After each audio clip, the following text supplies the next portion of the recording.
El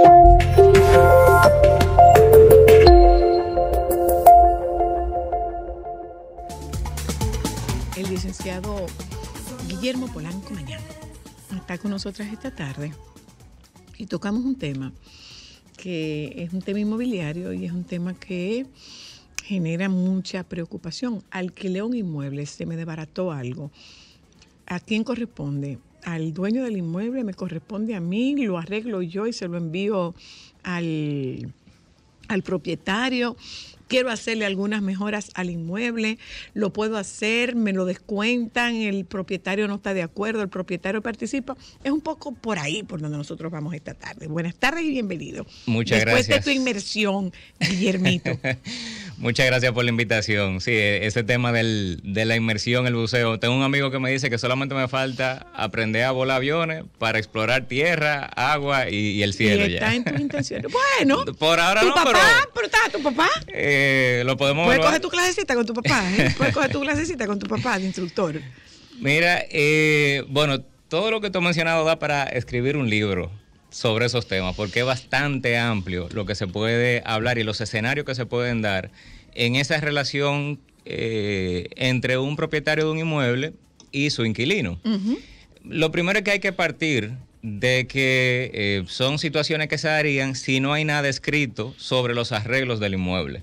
Okay. Porque si el contrato establece claramente, expresamente, qué le corresponde a cada una de las partes, entonces ahí no hay discusión. Uh-huh. Yo he visto contratos, he hecho contrato incluso, donde se alquila por un precio menor del mercado. Imagínate un inmueble que vale su alquiler 45,000 pesos. Se establece que por un año se va a pagar 30,000 pesos porque el inquilino se va a hacer cargo de todos los arreglos, hasta de filtraciones y estructurales del inmueble, o hacerle mejora, como mencionaste. Entonces, si está en el contrato, ahí no hay duda.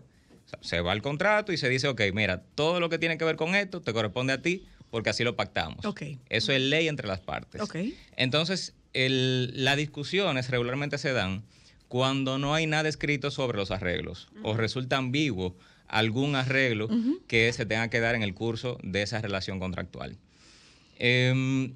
Aquí se dan diferentes escenarios claramente y hay que tener la diferencia, hay que tener bien clara la diferencia entre lo que son arreglos mayores o estructurales del inmueble y arreglos menores o locativos del inmueble. ¿Qué es un arreglo estructural y qué es un arreglo locativo? Básicamente, un arreglo mayor o estructural es lo que permite que ese inmueble cumpla con su función. O sea, si tú tienes un inmueble para vivienda familiar y se está cayendo por pedazos porque ya tiene 50 años de construido y no aguanta más la estructura, obviamente es un arreglo mayor o estructural. Okay. Eso le corresponde al propietario, sin lugar a duda, porque no cumple con la función para lo cual fue alquilado. Okay. Un arreglo menor o locativo es más de... pintar. Una filtración, por ornativo, ejemplo. No, ornativo. Pintar, empapelar, perdón. Aplique, es eso, ¿verdad? Una filtración no. Una filtración estructural. Eso no es ni de decoración, ni un tema de un arreglo menor. Hay filtraciones que prácticamente hay que picar el techo completo de un apartamento. Específicamente, si se daña el fregadero o el calentador o el motor de la puerta eléctrica del parqueo, ¿eso le corresponde al inquilino o a la persona que está arrendando? Mira, son tres situaciones. Los ejemplos que pusiste son tres situaciones totalmente diferentes. Eso es lo chulo. El fregadero, por ejemplo, se podría considerar, hay que ver el caso específico, porque si fue que lo entregaron ya viejo, defectuoso, óyeme, incluso se podría negociar para que el propietario sea el que haga ese cambio. Okay. Porque me diste un fregadero viejo, ya deteriorado, que se salía el agua por los lados, y tengo yo que cambiar lo que acabo de alquilar. Pero en principio, ese se podría considerar un arreglo locativo. Okay. Porque tiene que ver con la higiene, con el ornato del inmueble. Y si se le da un uso adecuado al inmueble, no se debe dañar. Si se daña muchas veces por el mal uso que le dan los inquilinos. Entonces, el inquilino tiene una obligación de entregar el inmueble tal y como lo recibió. Si usted me entrega un inmueble con un fregadero funcionando, yo tengo que devolvérselo al propietario con un fregadero funcionando. Okay. ¿Entiendes? Entonces, otra situación, el portón eléctrico. Estamos hablando de una casa o de un apartamento, porque si es un condominio, No, eso porque correspondería a la administración. No, acuérdate que hay, por ejemplo, apartamentos que no son del grupo de los modernos, que cada acceso al parqueo tiene un portón eléctrico con su motor aparte, que es el caso recurrente de, por ejemplo, yo tengo una amiga que vive alquilado y el portón eléctrico de su sección, que es el portón eléctrico específico de sus 2 vehículos, se dañó y su arrendataria no se hizo responsable. Entonces, lo que ellos hicieron fue, bueno, como ella se está haciendo la loca y no se está haciendo responsable, yo lo voy a pagar y cuando a mí me toque hacer el depósito de la mensualidad, yo le voy a quitar lo que yo pagué. Vamos a ver si eso, vamos a ver qué tan legal es. Vamos a ver qué tan legal es. Sí, lo que pasa es que ahí se da una situación bastante particular y es que estamos hablando de un espacio común de uso exclusivo, como son los parqueos de condominios. O sea, es un espacio donde puede transitar cualquier persona. Cualquier persona puede pasar por ahí, pero es de uso exclusivo porque nadie se puede parquear en ese lugar. Son verjas que pertenecen al condominio, no a un inmueble específico. Entonces aquí hay que ver si esos motores del portón eléctrico lo puso el condominio, la administración, ¿verdad? Y qué acordaron al momento de ponerlo, o sea, si cada quien se iba a ser responsable de su portón eléctrico y demás, o si es parte del condominio, que entonces si se daña uno, al margen de que afecte solo un apartamento, correspondería el condominio tiene que al condominio. Okay. Una pregunta ahora, sobre eso, Perdona. Yo puedo descontarme los gastos en los cuales yo incurra del pago de la mensualidad. Si es un arreglo que corresponde al propietario, se le informa al propietario y él no lo arregla, entonces habría la posibilidad de que el inquilino avance ese monto para hacer el arreglo y eventualmente se descuente lo que invirtió en ese arreglo. Pero obviamente después viene la discusión de si le tocaba al propietario o al inquilino. Y si informó esa situación y dio un tiempo razonable para que el propietario resuelva. Porque también hay inquilinos que vienen y dicen, le informan al propietario, mira, tuve que cambiar tal cosa, te lo voy a descontar del alquiler. No, eso no es así. No, claro. Como propietario tiene que informarme cuál es la situación, darme un tiempo razonable para yo resolver y a partir de ahí entonces se toma la medida. Exacto. Entonces, por ejemplo, Guille, cuando yo voy a alquilar, yo debería leer el contrato de alquiler y aparte de los estatutos del condominio para saber cuáles son mis derechos como un usuario de ese apartamento alquilado. Pero por supuesto, ustedes saben que yo siempre lo he dicho, que hay que leerse los contratos. Bueno, yo estoy pulida y cada vez me saco más punta contigo en ese sentido, gracias a Dios. No, y que muchas veces, sí, yo lo leí, pero ¿qué entendiste del contrato de lo que leíste? Muchas veces no entienden una cosa y en vez de buscar un abogado que le explique, firman porque entienden que eso está bien. Bueno, lo vieron por arribita y está todo bien. Cuando vienen a ver, hay una cláusula que establece precisamente qué va a pasar con esos arreglos menores o mayores que tenga el inmueble. Responsabilidad que el inquilino asume sin que naturalmente sea su responsabilidad, pero la asumió contractualmente. Eso es así. Y lo otro sobre el reglamento es sumamente importante. Cada vez que tenemos revisiones de contrato de alquiler o de compra incluso, siempre hay que solicitar al vendedor o al propietario del inmueble ese reglamento del condominio. Porque si ese reglamento, un reglamento que fue aprobado por todos los condominios o en su momento de constitución del régimen de condominio, si indica que no se puede tener mascotas, que se puede poner música de tal hora a tal hora o hacer trabajos que causen ruido de tal hora a tal hora, y usted no conoce eso, va a violentar el reglamento y pueden hacer que usted salga de ese inmueble por esa situación. ¿A quién corresponde dar esa información? ¿Al propietario? ¿Al condominio o al propietario? No, al edificio, a la junta de vecinos o al propietario. No, el propietario debe tener su reglamento. El propietario es quien tiene que darle ese reglamento a su inquilino. Exacto. Si él no lo tiene, obviamente hay una obligación de la administración o del comité ejecutivo del condominio de proporcionar esa información. Otra cosa. Y aparte de eso, perdón que le interrumpa, señora Lola, en el caso, por ejemplo, de que un inquilino viole o resulte ser una amenaza para el edificio, la junta directiva de ese edificio pudiera tener alguna incidencia en que se saque ese inquilino de un apartamento alquilado? Por decirte algo, yo tengo una amiga que tiene una situación muy complicada en su edificio. Tiene un primo de un propietario que está viviendo ahí y él tiene un negocio de jucas a domicilio. ¿Qué pasa? Han tenido muchos problemas y situaciones recurrentes porque el joven inquilino hace unas fiestas desenfrenadas con droga y tuvieron una situación de incluso llevar a la fiscalía porque él se iba a meter en un apartamento drogado de otra vecina. Entonces, en ese caso específico, bueno, ¿qué pudiera pasar? Contestamos esta llamada. Hola, hello. Gracias, buenas tardes, Zoila. Buenas, hola. Gracias, Zoila. En el caso, para que le pregunte al joven, por favor, que una persona compre una cuarta y le toque hacer un espacio en la azotea, para hacer un gazebo, ¿debe pedir un permiso? O sea, la cuarta es el último piso. El último piso. Es el último piso. Y en el contrato y en la venta dice que le toca, que sé yo cuántos metros. Entonces, para ella hacer su gazebo, ¿debe pedir un permiso? Ok.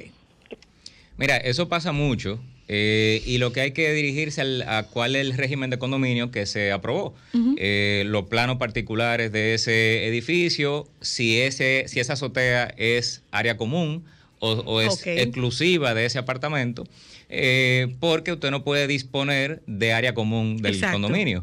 Si se lo vendieron diciendo que eso es parte del apartamento y resulta que no, obviamente necesita una aprobación de todos los condominios para que pueda hacer algún tipo de actividad, remodelación, mejora en ese espacio. Regularmente la azotea es área común, o sea, pertenece a todo el condominio y no puede un apartamento, aunque sea el último piso, apropiarse de esa área común. Entonces hay que revisar los documentos del condominio y en base a eso entonces ver si se requiere o no una aprobación de los demás. Toquemos un tema, antes de que le respondas a Cristal, el tema de alquiler con el mantenimiento incluido. Eso es delicado. Yo no recomiendo que se incluya.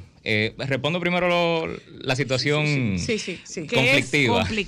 Y es complicado. O sea, sí. Mira, yo he visto muchas situaciones como esa, que hay un inquilino que precisamente por ser inquilino no propietario le importa poco lo que ocurre ahí. Lo que pase ahí adentro. Y pasa muchísimo con los Airbnb, que lo alquilan por un día, un fin de semana, se hace un desorden grandísimo y ya incluso hay edificios que han tomado decisión por reglamento de que se prohíbe el uso de apartamentos para Airbnb.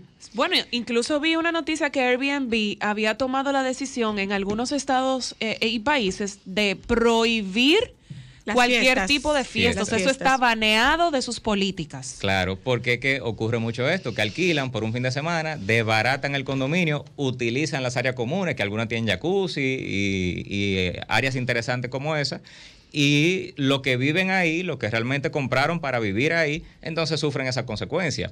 ¿Qué pasa? Aquí se da una mezcla de responsabilidades, porque incluso fíjate cómo dice que hay un uso de sustancia prohibida, eso es penal. Eso no tiene que ver con régimen de condominio ni con reuniones de asamblea. Vamos a llamar a la policía y la policía va a hacer lo que tenga que hacer con relación a ese caso. Ha ido y se van.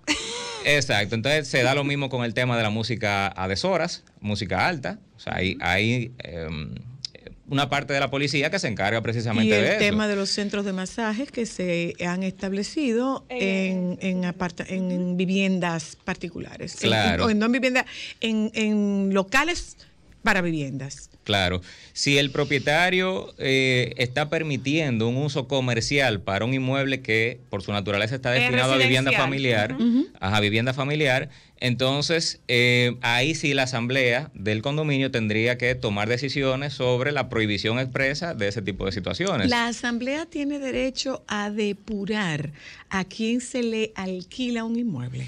No, ya eso, desde mi punto de vista, ¿verdad? Entiendo que sería una limitante excesiva al derecho de propiedad y de la libertad de disposición que tiene cada propietario. Lo que pasa es que eso que estamos hablando te le dan un uso indebido a un local. Sí, pero fíjate que tú hablas de una depuración, eso es previo. Exacto. ¿Cómo yo determino que esa persona lo va a usar bien o mal? Claro. Estamos hablando de que se puede dar un tema de discriminación, pero racismo, todo eso. a esa situación, que es una situación que se está se está haciendo frecuente. O sea, yo conozco personas que en un edificio, que era un edificio pequeño, observaba que había como un movimiento extraño. ¿Y qué había en uno de los apartamentos? Que uno de los apartamentos se estaba utilizando para un centro de masaje. Que sabemos a qué nos referimos con el tema del centro de masaje. No era un spa, ni era una clínica estética, era un centro de masaje con otros fines. Entonces, ante eso, ¿cómo se procede? Yo entiendo que se agota, lo ideal es agotar esa prohibición expresa por la asamblea, o sea, una reunión de condóminos que tomen una decisión sobre un tema particular. ¿Con el inquilino o con el propietario? Con el propietario. El inquilino no tiene derecho a voto en la asamblea. El propietario. Importante. Pero que eso. haya una asamblea que decida prohibir esas situaciones que la ley ni permite ni prohíbe. Exacto. Simplemente usted dispone de su bien como entienda, siempre que no le cause un daño y no sea ilegal. Y luego de que haya un incumplimiento, entonces se podría acudir a un tribunal de tierras para solucionar ese conflicto entre condóminos, que fíjense, no es en contra del inquilino, es en contra del propietario por permitir y incumplir con esa prohibición. Ok, voy al teléfono otra vez. Hola, hello. Sí, buenos días. Le escucho, buenas tardes. Buenas tardes, perdón. Sí, quiero aportar al tema. Adelante. Tuvimos una situación parecida. Y aparte también tuvimos una situación en la que hubo un robo por parte de un inquilino a un propietario, y después de eso se hizo una asamblea donde se aprobó que antes de alquilarlo deben de someterse a la depuración de la junta directiva y administración. Si esta persona, el propuesto inquilino, así que se le dice, tiene algún tipo de antecedente delictivo, queda inadmisible para recibir como inquilino en el condominio. ¿Es legal? Mira, de que se celebre la asamblea y prohíban todo lo que quieran prohibir, lo pueden hacer, pero ojalá que el inquilino no escuche esto, porque lo que voy a decir es que precisamente esas situaciones son inconstitucionales. Uno no puede limitar a un propietario de disponer de su inmueble previamente sin haber un incumplimiento.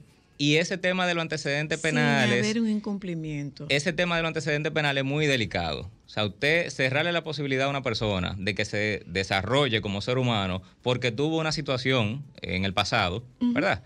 Que le quede el antecedente, podría ser inconstitucional. O sea, usted prohibir, limitar el desarrollo de esa persona por eso. Otra Guille, llamada, otra perdona. pregunta. Hola, aló. Ay, Tiene que bajar el volumen, por favor. Sí, ya lo bajé, gracias. Le escucho. Exactamente iba a comentar algo de esto porque creo que hay mucha experiencia que compartir de este tema. No sé por qué, pero yo entiendo que no soy abogada, soy contadora, que todo lo que se pone en un acuerdo entre las partes tiene validez siempre y cuando no sobreponga lo que establece en la Constitución. Entonces, con el tema de los alquileres aquí en este país es un poquito incómodo, podría llamarlo desde mi experiencia, porque pareciera como que solamente el inquilino, el que alquila, es el que tiene derecho por las cláusulas que se colocan en las mismas. Y por eso es que digo que el que no conoce sus derechos ni conoce lo que establece la ley, lo que establece la Constitución, se ve muchas veces presionado o coartado. Ahora hay que ser responsable con los acuerdos que usted llega porque usted lo firma. Claro, muy amable, gracias. Y para despedirnos, yo tenía una última pregunta. No. Falta la respuesta al tema del mantenimiento. Que quedaba en el aire. Sí, es usual que se acuerden ese tipo de cosas, es decir, si va a quedar dentro o fuera el mantenimiento. Yo siempre recomiendo que se indique expresamente si está incluido o no está incluido, ¿verdad? Que no quede a la imaginación. Pero yo recomiendo que quien se encargue de esto sea el propietario. El propietario. Claro, el propietario. Primero porque el inquilino no es responsable frente a la administración o ni tiene voz ni voto. o al condominio. Si él lo deja de pagar el propietario tiene que asumirlo como quiera. Incluso le pueden quitar el inmueble con un proceso que existe para eso. Le pueden quitar el inmueble al propietario por la falta de pago de mantenimiento. Sí, pero vamos para el otro lado, Guillermo, y es que el propietario es un moroso y se hace un embargo de esa propiedad, pero quien está habitando esa propiedad no es el propietario. La está habitando un inquilino, ¿ahí qué pasa? Claro, no, ahí habría un incumplimiento. Y pasa mucho que, por ejemplo, en administraciones que son bien rígidas con el tema del pago del mantenimiento, ya con 2 o 3 meses que dejen de pagar, le cortan servicios. Servicios. Agua no, porque eso también sería inconstitucional, pero por ejemplo el acceso a la planta eléctrica, le dicen a los conserjes que ni siquiera ayuden a esa persona cuando llegue, diferentes situaciones que se van dando. Y como bien lo dices, el que sufre es el inquilino. Entonces ahí habría un incumplimiento del contrato por parte del propietario. O sea, habrían acciones que puede interponer el inquilino para hacer valer su derecho. Toma mucho tiempo esas acciones. Depende qué tipo de acción sea, cuál reclamación sea. Pero yo entiendo que si es un inquilino que quiere mantenerse en el inmueble, podría incluso asumirlo, avanzar el pago del mantenimiento, que eso se justifica completamente, siempre y cuando se haga como yo mencioné anteriormente, informarle al propietario, decirle que tiene que pagar y que si no, él va a avanzar esos pagos. Porque a quien afecta es al inquilino. Claro. A quien le cortan los servicios a él y quien lo está viviendo. O sea, que en el tema de esto, del pago del mantenimiento, si usted llega a acuerdo y está incluido en el precio, pues, y este individuo no se atrasen sus pagos, pues usted puede asumirlo informándoselo. Ahora, ¿qué ocurre si hay un embargo retentivo a esa propiedad? Y yo soy quien la está habitando. Un embargo retentivo es el que se hace en manos de terceros, el que regularmente se hace en manos de los bancos. O sea, aquí sería otro tema. Un desalojo, un embargo, un desalojo. Porque ese individuo se atrasó, porque le están embargando esa propiedad. Al propietario. Al propietario, pero no es el propietario que lo está viviendo. Claro. El proceso de embargo inmobiliario tiene sus particularidades y purga cualquier derecho que exista sobre el inmueble luego de que se hace la venta en pública subasta y se adjudica al que compra el inmueble en esa venta en pública subasta.